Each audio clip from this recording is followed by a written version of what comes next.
Facebook, TikTok ও YouTube চালু হচ্ছে কবে জানা যাবে আজ। সরকারের চিঠির ব্যাখ্যা দিতে প্রতিমন্ত্রীর সঙ্গে মেটার ভার্চুয়াল বৈঠক, অংশ নেবে টিকটকও। অচল অবস্থায় তৈরি পোশাক খাতে 12,000 কোটি টাকা লোকসানের দাবি বিজেএমইএর। বিদেশি বায়ারদের নতুন অর্ডার পাওয়া নিয়ে দুশ্চিন্তায় ব্যবসায়ীরা। সৌদি আরবে বাংলাদেশি কর্মীদের নির্যাতন দিন দিন বাড়লেও নিষ্ক্রিয় মন্ত্রণালয়। সব হারিয়ে দেশে ফেরার অপেক্ষায় আরও অন্তত অর্ধশত নারী। দ্রুত ব্যবস্থার তাগিদ। এবং নিয়ম না মেনে 28 দিনের বদলে সার আমদানির দরপত্র জমায় 7 কর্মদিবস সময়। জানেন না কৃষিমন্ত্রী। অতিরিক্ত অর্থ গচ্চা রোধে সতর্ক হওয়ার পরামর্শ অর্থনীতিবিদদের।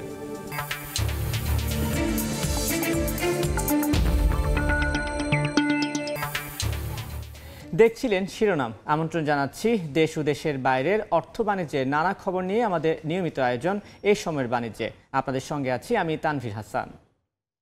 ফেসবুক, টিকটক ও ইউটিউব কবে চালু হচ্ছে জানা যাবে আজ। বিটিআরসি সূত্র জানিয়েছে, সরকারের দেয়া চিঠির প্রেক্ষিতে সকাল 10টার দিকে তথ্য প্রযুক্তি প্রতিমন্ত্রীর সঙ্গে ভার্চুয়ালি বৈঠক করেছে ফেসবুকের মালিক প্রতিষ্ঠান মেটা, যেখানে কোটা সংস্কার আন্দোলন নিয়ে গুজব অপপ্রচার বন্ধে নেওয়া পদক্ষেপ সম্পর্কে নিজেদের অবস্থান তুলে ধরেছে ফেসবুক। এরপর ভার্চুয়ালি বৈঠক হওয়ার কথা রয়েছে টিকটকের সঙ্গে। ইউটিউবের বিষয়ে এখনও কিছু জানা যায়নি। এর আগে প্রতিমন্ত্রী একাধিকবার জানান, জবাব সন্তোষজনক হলে সামাজিক যোগাযোগ মাধ্যমের বিষয়ে ইতিবাচক সিদ্ধান্ত নেওয়া হবে।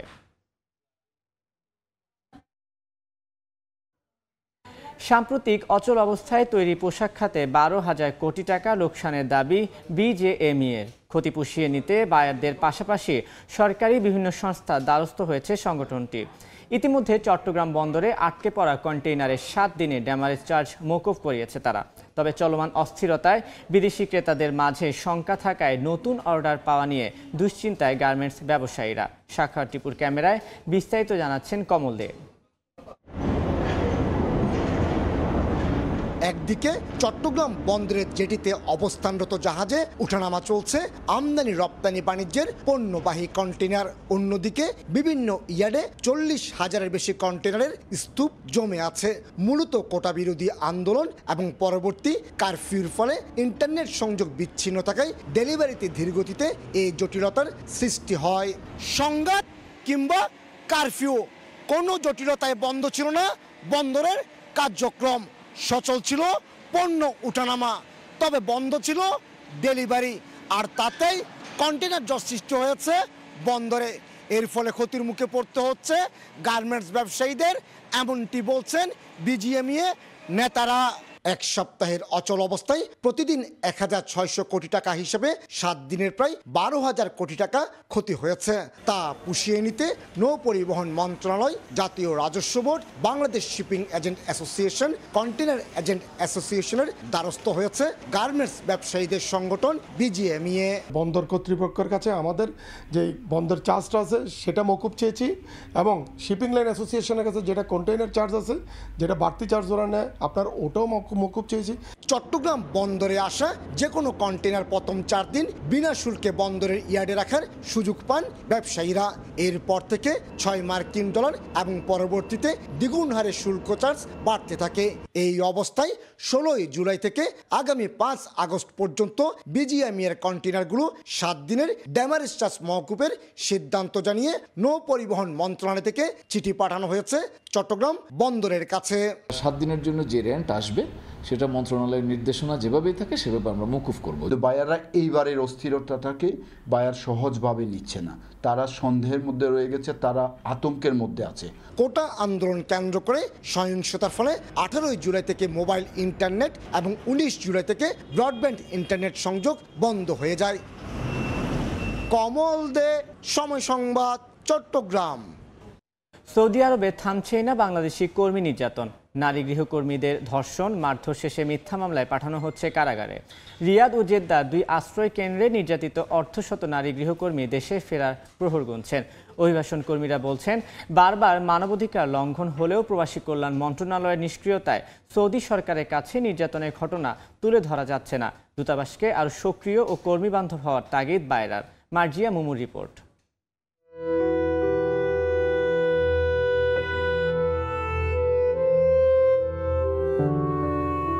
স্বপ্ন ফিরেছে জীবন্ত লাশ হয়ে, চোখের সব আলো কেড়ে নিয়েছে মরুর তপ্ত বালি।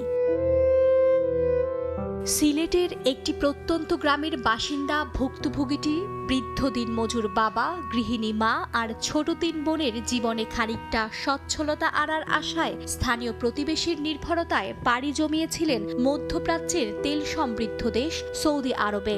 মাসিক 30,000 টাকায় গৃহকর্মী হিসেবে তাকে পাঠানো হয় মদিনা শহরে। তবে সেখানে নিরাপত্তার বিপরীতে মিলেছে মধ্যযুগীয় আচরণ। অনেক মারধর করতো, চাকু দিয়ে হাত পর্যন্ত কেটে দিছে। ওরা খাইতো, খাওয়ার পরে হাড্ডি উড্ডিগুলো বাঁচতো না, ওগুলো খাইতে দিত।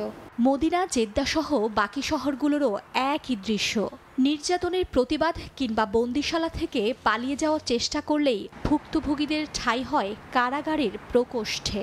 বেঁচে ফেরা ভুক্তভোগীর দাবি, রিয়াদ ও জেদ্দার 2 আশ্রয় কেন্দ্রে নির্যাতিত অর্ধশত নারী দেশে ফেরার প্রহর গুনছেন। বেতন খুঁজলে মারধর হয়, মনে করেন কাজ একটু দেরি করলে মারধর হয়, সার পানি মেরা দেয়। নারী গৃহকর্মী পাঠাতে বাংলাদেশ ও সৌদি সরকারের মধ্যে 2015 সালে চুক্তি হয়। সেই থেকে নির্যাতন ও অস্বাভাবিক মৃত্যুর হাজারো ঘটনা ঘটলেও ন্যূনতম তদন্ত হয়নি। এই জিনিসটা যে এটার সম্পর্কে আরো আমাদের সচেতনতা তৈরি করতে হবে, ন্যায় বিচারটা নিশ্চিত করতে হবে। বাইরা মহাসচিব বলছেন, প্রবাসী কল্যাণ মন্ত্রণালয়, দূতাবাস সহ সংশ্লিষ্ট সংস্থাগুলোকে আরো সক্রিয় হতে হবে। ওনারা যাতে আরো শ্রমিক বান্ধব হয়, সেবা বান্ধব হয়, যে বিহেভিয়ার যে আচরণ, যে অভিযোগগুলো আমরা পাচ্ছি, এগুলো আমাদের কাছে কোনোদিনও কাম্য নয়। পাশের দেশ নেপালের কর্মীদের বেতন 1,600 রিয়াল, ফিলিপাইনের 1,800 থেকে 2,000 রিয়াল হলেও বাংলাদেশের নারী কর্মীদের বেতন ধরা হয় মাত্র 800 রিয়াল। মার্জিয়া মুমু, সময় সংবাদ, ঢাকা। 5 কোটি টাকার বেশি দামে পণ্য সরবরাহের দরপত্র জমা দিতে যেখানে সময় দেওয়া হয় 28 দিন, সেখানে বিদেশ থেকে সার আমদানির দরপত্র জমা দিতে মাত্র 7 কর্মদিবস দিয়েছে মন্ত্রণালয়। এ বিষয়ে কিছুই জানেন না কৃষিমন্ত্রী। দেশে আকস্মিক বিপর্যয় না হলেও স্বল্প দিনের টেন্ডারের এই বিজ্ঞপ্তি বেআইনি বলছেন অর্থনীতিবিদরা। প্রভাবশালীদের দেন দরবারে রাষ্ট্রের অতিরিক্ত অর্থ যাতে গচ্ছা না যায়, সেদিকে দায়িত্বশীল হওয়ার পরামর্শ দিয়েছেন তারা। কাজল আব্দুল্লাহর রিপোর্ট। প্রতি বছর কৃষিখাতে ব্যবহৃত প্রায় সব সারই আমদানি করতে হয় সরকারকে। চাহিদা পূরণে জিটুজির পাশাপাশি বেসরকারি পর্যায়ে সহায়তা নেয় কৃষি মন্ত্রণালয়। কৃষি মন্ত্রণালয় সবশেষ টিএসপি আমদানির লক্ষ্যে 24 জুলাই থেকে 1 আগস্ট দুপুর 12টার মধ্যে দরপত্র তৈরি ও জমা দেওয়ার বিজ্ঞপ্তি দেয়। আন্তর্জাতিক পর্যায়ের পণ্য আমদানির বিজ্ঞপ্তি কেন এত স্বল্প সময়ের, যৌক্তিকতা বা আইনের লঙ্ঘন হচ্ছে কিনা তা জানেন না কৃষিমন্ত্রী। আমি জানি না তো, এগুলো বললাম। সো আনলেস আই নো ইট। এবার দেখব পাবলিক প্রকিউরমেন্ট রুলস পিপিআর কি বলছে। সাধারণত 5 কোটি টাকার বেশি মূল্যের পণ্য কিনতে হলে দরপত্র জমা দেওয়ার সময় ন্যূনতম 28 দিন, আর জাতীয় দুর্যোগ মোকাবিলায় জরুরি ভিত্তিতে তা হতে পারে সর্বনিম্ন 10 দিন। কিন্তু কৃষি মন্ত্রণালয়ের দরপত্রে বিজ্ঞপ্তি অনুযায়ী উল্লেখিত প্রতি লটে 30,000 মেট্রিক টন টিএসপি সারের দামই বর্তমানে প্রায় 230 কোটি টাকা। এছাড়া পুনর্দরপত্র হলেও উল্লেখ করতে হবে বিষয়টি। কিন্তু পিপিআর অনুযায়ী হলে কোনো ফ্রেমওয়ার্কে না পড়ায় চলমান দরপত্রের বিজ্ঞপ্তি বেআইনি বলছেন বিশেষজ্ঞরা। এই ট্রানজাকশনটা যদি এটা কোনো সিলেকশন হয়, তাহলে সেই সিলেকশন বাতিল হয়ে যাবে। পিপিআর শর্ত পরিপালনে অনিয়ম হলে প্রতিযোগিতার পরিবেশ নষ্ট হবে বলে মনে করেন অর্থনীতিবিদরা। কোন সোর্স থেকে কে আনবেন, কততে আনতে পারবেন, সেই প্রতিযোগিতার মধ্য দিয়ে কিন্তু আমরা বেস্ট প্রাইসটা পেতে পারি। জনগণের যে ট্যাক্সের টাকা দিয়ে এগুলো আনতে হয়, সেটারও কিন্তু ভালো ব্যবহার হয়। তথ্য বলছে চলতি মাসের শুরুতে প্রথম দফার দরপত্রের মেয়াদ শেষ হয় 4 জুলাই, কিন্তু দ্বিতীয় পর্যায়ের এই টেন্ডারের পূর্বের স্মারক সংশ্লিষ্টতা বা পুনর্দরপত্র উল্লেখ না থাকায় যথাযথ নতুনভাবে দরপত্র আহ্বানের নিয়ম মানতে হবে বলে জানান সরকারের দরপত্র পরিচালনাকারী সংশ্লিষ্ট অনেকেই। কাজল আব্দুল্লাহ, সময় সংবাদ, ঢাকা। চাপে পড়া রিজার্ভকে সামনে রেখে বাংলাদেশের ঋণ মান কমিয়ে দিয়েছে যুক্তরাষ্ট্রভিত্তিক আন্তর্জাতিক ঋণ মান নির্ণয়কারী সংস্থা S&P গ্লোবাল রেটিংস।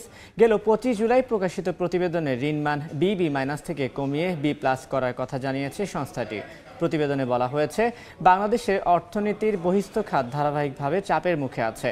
স্বল্পমেয়াদী ঝুঁকি থাকলেও দেশের মানুষের মাথাপিছু প্রকৃত প্রবৃদ্ধির হার শক্তিশালী থাকার কথা উল্লেখ করেছে S&P। ঋণ মান কমানোর ক্ষেত্রে চলতি মাসে শুরু হওয়া কোটা সংস্কার আন্দোলনের জেরে সৃষ্ট সহিংসতা নিয়ন্ত্রণে জারি করা কারফিউ এবং কয়েকদিন ইন্টারনেট বন্ধ রাখার বিষয়টিকেও সামনে এনেছে সংস্থাটি।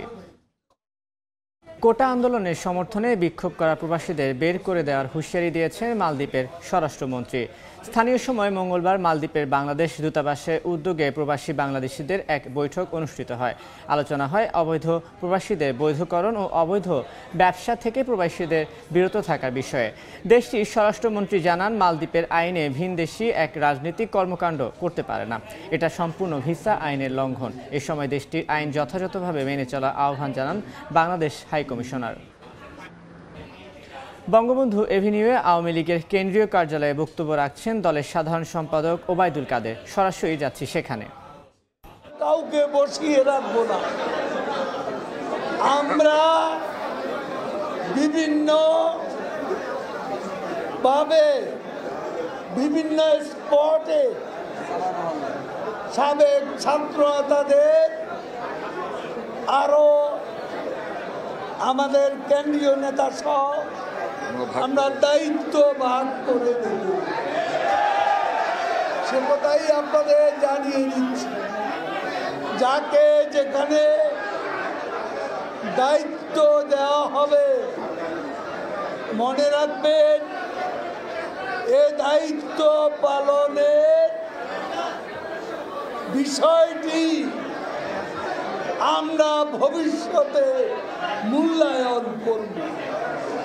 এইটা আমি আপনাদেরকে নেত্রীর পক্ষ থেকে বলছি।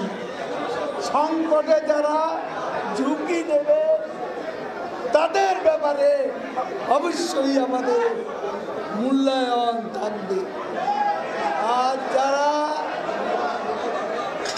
কোনো কাজ করবে না, অফিসে এসে প্রটোকল দেবে, এই প্রটোকলের আমাদের দরকার নেই, কোনো প্রটোকল দরকার নেই। আমাদের প্রটোকল আমাদের আদর্শ, আমাদের প্রটোকল আমাদের রাজনীতি। কোনো ব্যক্তি আওয়ামী লীগ অফিসে কারো প্রটোকল দেওয়ার কোনো প্রয়োজন নেই। প্লিজ, আমি এটা মনে করিয়ে দিচ্ছি। আমরা অফিস থেকে নেতৃবৃন্দ যারা এখানে আছে, এতক্ষণ সরাসরি যুক্ত ছিলাম আওয়ামী লীগের কেন্দ্রীয় কার্যালয়ে। বঙ্গবন্ধু আন্তর্জাতিক সম্মেলন কেন্দ্রে জাতীয় মৎস্য সপ্তাহ 2024 উপলক্ষে আয়োজিত অনুষ্ঠানে বক্তব্য রাখছেন প্রধানমন্ত্রী শেখ হাসিনা। সরাসরি যাচ্ছি সেখানে। 15ই আগস্ট এই 32 নম্বর বাড়ি আক্রমণ করতে যেয়ে ঘাতকের দল যে গোলা ছুঁড়েছিল, তাতে মোহাম্মদপুরে কয়েকটি বাড়িতে সেই গোলা পড়ে, 32 নম্বর বাড়িতে না পড়ে, আর সেখানে কয়েকজন মানুষ নিহত হয় এবং আহত হয়। 15ই আগস্টে যারা শাহাদাত বরণ করেছে, আমি তাদের আত্মার মাগফিরাত কামনা করি। সবথেকে কষ্টের বিষয় হলো,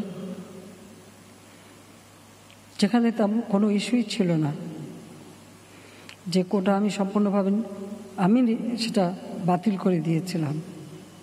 হাইকোর্টের রায় সেটা আবার যখন পুনর্বার নিয়ে আসা হয়, সরকারের পক্ষ থেকে আমরা আপিল করি, আপিল বিভাগ সেটা সেই হাইকোর্টের রায় স্থগিত করে দিয়ে পূর্ণাঙ্গ শুনানির তারিখ নির্দিষ্ট করে দেয়। কাজে আবার সেই কোটা ফিরে আসে, যে কোটা আর থাকবে না। আমার জারিকৃত প্রজ্ঞাপনটাই আবার কার্যকর হয়। দুঃখের বিষয়, সেই সময় আন্দোলন করতে যেখানে আন্দোলন প্রতিটি দাবি কিন্তু মেনে নেওয়া হয়েছিল, মূল দাবি কোটা সংস্কার, আবার উচ্চ আদালত অ্যাপিলেট ডিভিশন থেকে সেটা রায়ও দিয়ে দেওয়া হয়। কিন্তু তারপরেও এই আন্দোলনের নামে যে সমস্ত ঘটনা ঘটেছে, ধ্বংসাত্মক কাজ করেছে, তারপরে অনেকগুলি প্রাণ ঝরে গেছে। আমি কোনোদিন ভাবতে পারিনি যে এই সময় এই ধরনের একটা অবস্থার সৃষ্টি হবে, আর সেখানে এতগুলি তাজা প্রাণ যাবে।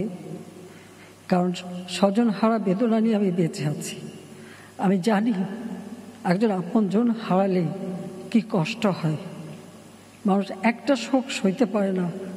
আর আমি তো গোটা পরিবার, আমি আর আমার রেহানা এবং আমরা যারা 15 আগস্ট আপনজন হারিয়েছি, আমরা তো সবাইকে হারিয়ে আছি। তারপরে তো সে হারাবার বেদনা নিয়ে ফিরে এসেছিলাম বাংলাদেশে, যে বাংলাদেশে তখন আমার বাবার ঘাতকরা ক্ষমতায়, যুদ্ধ অপরাধী যারা আমাদের মা বোনকে ধরে নিয়ে ওই পাকিস্তানি হানাদার বাহিনীর তাদের ক্যাম্পে তুলে দিয়েছে, গণহত্যা চালিয়েছে, অগ্নিসংযোগ করেছে, গ্রামের পর গ্রাম জ্বালিয়ে পুড়ে ছারখার করে দিয়েছে, লুটপাট করেছে। তারাই তখন ক্ষমতায় ফিরে এসেছে 15 আগস্ট জাতিপিতাকে হত্যার পর।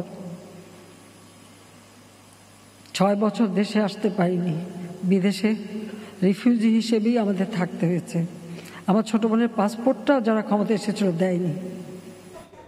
এতক্ষণ সরাসরি যুক্ত ছিলাম বঙ্গবন্ধু আন্তর্জাতিক সম্মেলন কেন্দ্রে। প্রধানমন্ত্রী শেখ হাসিনার বক্তব্য সরাসরি দেখতে ভিজিট করুন সময় টিভির ফেসবুক পেজে।